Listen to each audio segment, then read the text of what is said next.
বছরে বিভিন্ন সময়ে দেখা যাচ্ছে যে আমাদের বাচ্চারা কিন্তু বিভিন্ন অসুখে আক্রান্ত হয়ে থাকে। আমাদের সারা বছরই দেখা যাচ্ছে যে বিভিন্ন ডায়রিয়া, ঠান্ডা, কাশি বিভিন্ন সমস্যা কিন্তু সারা বছরই বাচ্চাদের টুকটাক হয়ে থাকে। যদিও আমরা বাচ্চাদের সবাই চেষ্টা করি বাচ্চাদেরকে অনেক যত্ন সহকারে পালতে, কিন্তু তারপরেও কিন্তু কিছু অসুখ বিসুখ সাধারণত হয়েই যায়। তাই সাধারণ অসুখ বিসুখ হয়ে গেলে বা যে কোনো ভাইরাস জ্বর হয়ে গেলে দেখা যাচ্ছে কিন্তু বাচ্চার খাওয়ার রুচি একদম চলে যায়।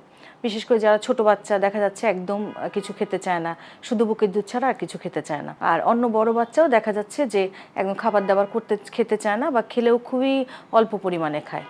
তখন যখন এই বিভিন্ন সমস্যা নিয়ে বাবা মারা আমাদের কাছে আসেন, তখন সব বাবা মারই একটি কমন দাবি থাকে আমাদের কাছে যে একদম তো খেতে চাচ্ছে না, খাওয়ার রুচিও তো একদম কমে গেছে, সাথে একটা ভিটামিন দেন। তাহলে এই যে যখন একটা অসুস্থ বাচ্চা থাকে তখন যে ভিটামিন দেওয়াটা সেটা কি জরুরি দরকার? আসলে আমাদেরকে খেয়াল রাখতে হবে যে যে কোনো ভাইরাস ডিজিজ, ঠান্ডা, কাশি, ডায়রিয়া, তারপর যে কোনো সমস্যাতেই কিন্তু বাচ্চার যদি আমাদের বাচ্চার পেশাব ইনফেকশন থাকে, মানে যে কোনো খাবার ইনফেকশনেই কিন্তু বাচ্চার খাবারের রুচি কমে যেতে পারে। কারণ বাচ্চা দেখা যায় বাচ্চা দুর্বল হয়ে যায়, খেলাধুলা করে না বেশি, বাচ্চা খিটখিটে হয়ে যায়। তো এই অবস্থায় একটা অসুস্থ বাচ্চাকে আমরা কিন্তু কোনো সময়ই এই জোরাজুরি করে খাওয়াবো না, এক নাম্বার কথা।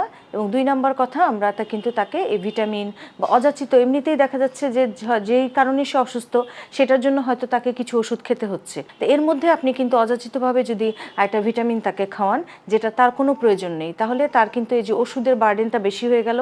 দেখা যাচ্ছে যতটুকুও খেত এই আপনি এতগুলি ওষুধ খাওয়াতে তার দেখা যায় সেটুকুও আর খাবে না। তাহলে এই সময় আসলে আপনারা যে এই রিকোয়েস্টটা করেন, আসলে এটা আসলে আমি বলবো যে এটা আপনারা করবেন না। যে অসুস্থ যখন বাচ্চা যখন ভালো হয়ে যাবে তখন কিন্তু নর্মালি সে ধীরে ধীরে আবার আগের মতো খাওয়া শুরু করবে। তবে এই ক্ষেত্রে যখন অসুস্থ অবস্থায় তখন কিন্তু আসলে তখন তাহলে আমরা কি করব? তো যে বাচ্চারা 2 বছরের নিচে যারা বুকের দুধ খায় তারা যদি অন্য খাবার না খেয়ে শুধু বুকের দুধ খায় তাতেও কোনো অসুবিধা নেই।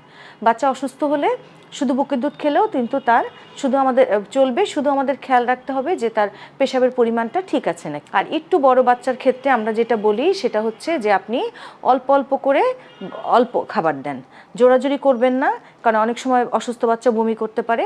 অল্প অল্প করে একটু একটু খাবার দেন এবং খাবারটাকে নরম করে একটু টেস্টি করে তাকে দেওয়ার চেষ্টা করেন, বা যেই খাবারটা সে পছন্দ করে ওইটা তাকে বারবার দেওয়ার চেষ্টা করেন। তাহলে কিন্তু বাচ্চা অল্প অল্প করে খেলেও সুস্থ থাকবে, স্বাভাবিক টাইমের মতো খাবে না। এটা কিন্তু আমাদের মেনে নিতে হবে যে একটা অসুস্থ বাচ্চা স্বাভাবিক সময় যেরকম খায় সেরকম কিন্তু খাবে না, কিন্তু তারপরে আমাদেরকে অল্প অল্প ঘন ঘন ঘন ঘন অল্প অল্প তাকে অল্প অল্প করে খাবার খাওয়াতে হবে এবং খাবারটা এমনভাবে খাওয়াতে হবে যাতে সে সহজে খেয়ে ফেলতে পারে এবং তার জন্য তার খাবারটা সে যে খাবারটা পছন্দ করে ওইটা আমরা চাইলে দিতে পারি। এবং যে বাচ্চাগুলো বুকের দুধ খায় তাদেরকে অবশ্যই ঘন ঘন বুকের দুধ খাওয়াতে হবে। তাহলেই কিন্তু দেখবেন বাচ্চা যখন সুস্থ হয়ে যাচ্ছে তখন কিন্তু ধীরে ধীরে তার খাবার রুচি আগের মতোই হচ্ছে এবং আগের মতোই স্বাভাবিক সব খাবারই খেতে পারছে।